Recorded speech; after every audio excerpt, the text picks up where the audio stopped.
प्रिय विद्यार्थियों नमस्कार। बीए पार्ट फर्स्ट कक्षा के हिंदी साहित्य विषय में आपके प्रथम प्रश्न पत्र में से कुछ विषय आज इस व्याख्यान में मैं आपको बताना चाहती हूँ। बीए पार्ट फर्स्ट में हिंदी साहित्य का जो प्रथम प्रश्न पत्र है वो प्राचीन एवं मध्यकालीन काव्य, ये उसका नाम है। और इसके अंतर्गत हिंदी साहित्य के प्राचीन तथा मध्यकाल के कुछ कवियों को आपके अध्ययन हेतु चुना गया है, जिनमें से प्राचीन कवियों में नरपति नाल रचित विसलदेव रासो, ढोला मारूरा दुहा, विद्यापति, अमीर खुसरो, कबीर, जायसी, तुलसी, सूर, मीरा, रहीम, रसखान, सहजोबाई आदि कवियों को आपको पढ़ना है। और आदिकाल भक्तिकाल का परिचय, उसका नामकरण, काल विभाजन, उसकी परिस्थितियाँ, प्रवृत्तियाँ और काव्य शास्त्र में काव्य गुण, दोष, शब्द शक्तियाँ और विभिन्न अलंकार आपके कोर्स के अंतर्गत लगाए गए हैं सिलेबस में। इस ग्रुप में जो ऑडियो डाले जाएंगे वो सभी ऑडियो आपके पाठ्यक्रमानुसार होंगे और सभी व्याख्यान आपके लिए अत्यंत उपयोगी होंगे। आप ध्यान से उनका अध्ययन करें और अपना जो पाठ्यक्रम है वो पूर्ण करें। आज इस व्याख्यान में मैं हिंदी साहित्य के प्राचीन काल और भक्ति काल के बारे में या उनमें से एक कवि कबीरदास जी को लेकर के आपको कुछ बातें बताना चाहती हूँ। आज इस टॉपिक में हम संत काव्यधारा में कबीर का स्थान क्या रहा है, इस विषय पे बात करेंगे।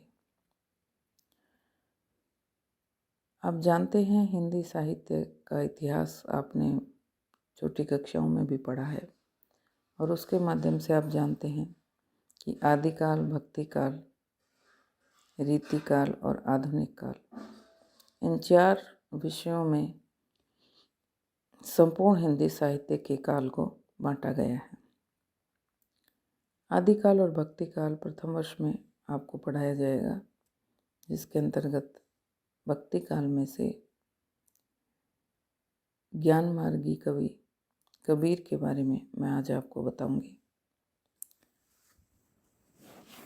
ज्ञान मार्गी कवि संत कहलाए और जो भक्ति मार्गी कवि थे या भक्ति मार्गी जो साधक थे वो भक्त कहलाए। तो संत काव्यधारा यानी ज्ञान मार्गी जो कवि थे, ज्ञान मार्गी जो संत थे, भक्त थे, वो संत कहलाए। और संत काव्यधारा में कबीर का क्या स्थान था, इस विषय पे आज इस व्याख्यान पे मैं आपको बताऊंगी। हिंदी में संत कवि जिस विचारधारा को लेकर अपनी वाणियों की रचना में प्रवृत्त हुए, उसका मूल स्रोत 84 सिद्धों एवं नाथों की रचनाओं में दृष्टिगोचर होता है। बौद्ध धर्म के अंतर्गत मतभेद बढ़ जाने पर यहाँ बौद्ध धर्म से संबंधित विभिन्न संप्रदायों का प्रारंभ हुआ, जिनमें हीनयान और महायान नामक 2 संप्रदाय अधिक प्रसिद्ध हुए। हीनयान में नैतिकता की प्रधानता थी और कुछ विशिष्ट वर्ग वाले व्यक्ति इसमें सम्मिलित होते थे, जबकि महायान संप्रदाय के द्वार सभी वर्ग एवं सभी जातियों के लिए खुले थे। इसलिए हीनयान की अपेक्षा महायान संप्रदाय थोड़े ही समय में जनसाधारण को आकृष्ट करके लोकप्रिय हो गया और इस संप्रदाय में बुद्ध को अवतार मानकर उनकी पूजा प्रारंभ हुई तांत्रिक साधना को महत्व दिया जाने लगा।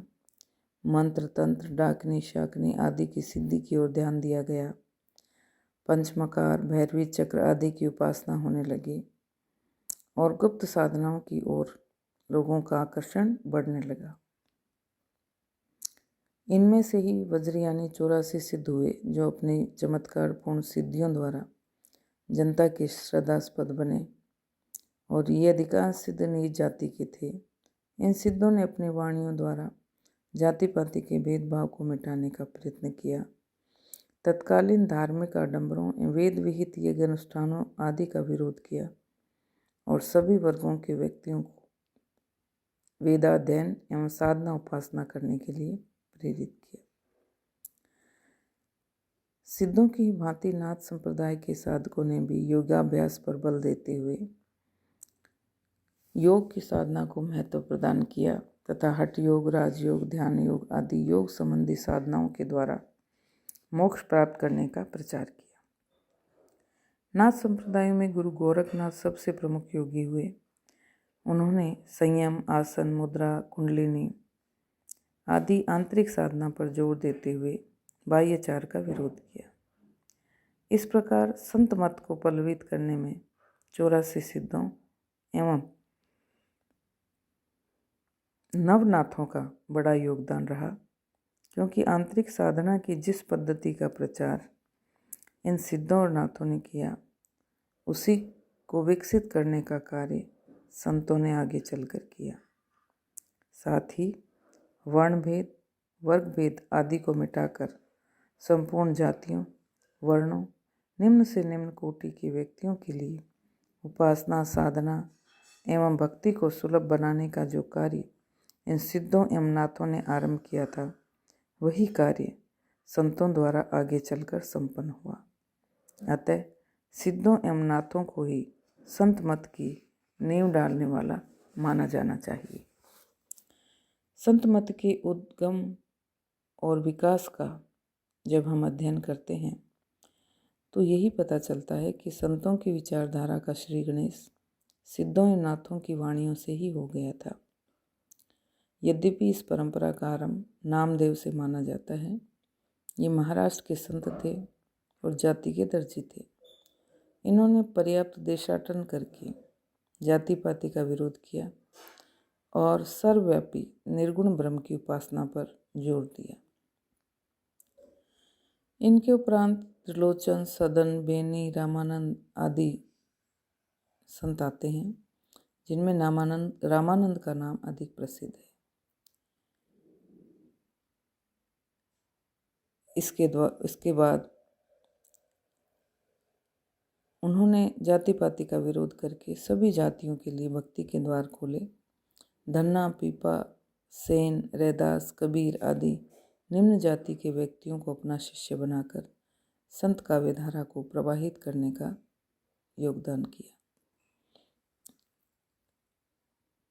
रामानंद के शिष्य कबीर के अतिरिक्त धर्मदास, गुरु नानक, शेख फरीद, मुलुकदास, दादू दयाल, धरणीदास, हरिदास, रज्जब, सुंदरदास, बुल्ला साहब, चरणदास, गरीबदास, जगजीवन दास, दयाबाई, सहजोबाई, तुलसीदास आदि कितने ही संत हुए हैं, जिन्होंने अपनी भाव विभोर वाणियों द्वारा आध्यात्मिक साधना एवं सामाजिक अभ्युत्थान के लिए अपने अपने विचार प्रकट किए हैं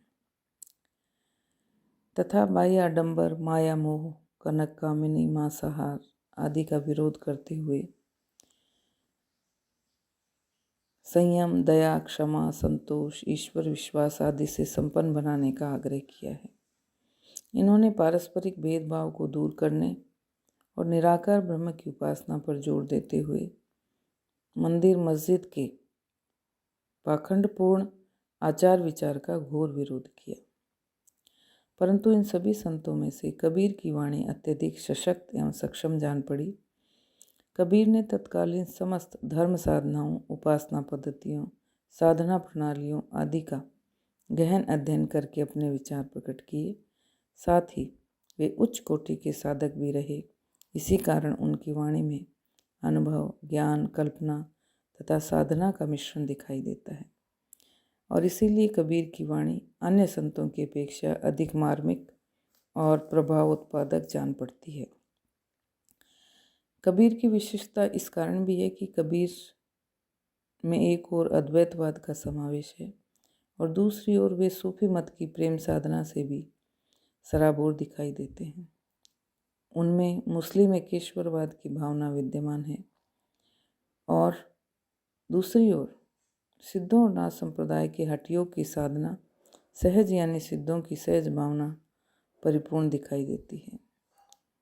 रामानंद की भक्ति भावना और वैष्णव मत से भी पूर्णतः वे प्रभावित हैं और कहीं वे बौद्धों की मध्यम प्रतिपदा के अनुयायी दिखाई देते हैं। निरंजनी साधुओं के तांत्रिकों से भी वो प्रभावी जान पड़ते हैं और इतना होने पर भी कबीर ने सभी संतों, सभी संप्रदायों, मत मतांतरों का सार ग्रहण किया और एक संप्रदाय के वे बनकर नहीं रहे। यही एक संत की सबसे बड़ी पहचान है और इसमें कबीर खरे उतरे हैं। इसी कारण कबीर को संत मत का प्रमुख प्रवर्तक माना जाता है और इसीलिए वे संत काव्यधारा के प्रमुख कवि के रूप में प्रसिद्ध हैं। अन्य संतों की भांति कबीर का काव्य भी सरल और सुबोध है, जनभाषा में मिलता है। स्पष्टता और प्रभाव उत्पादकता बहुत अधिक है। सरलता, सत्यता, स्पष्टवादिता के लिए कबीर प्रसिद्ध हैं।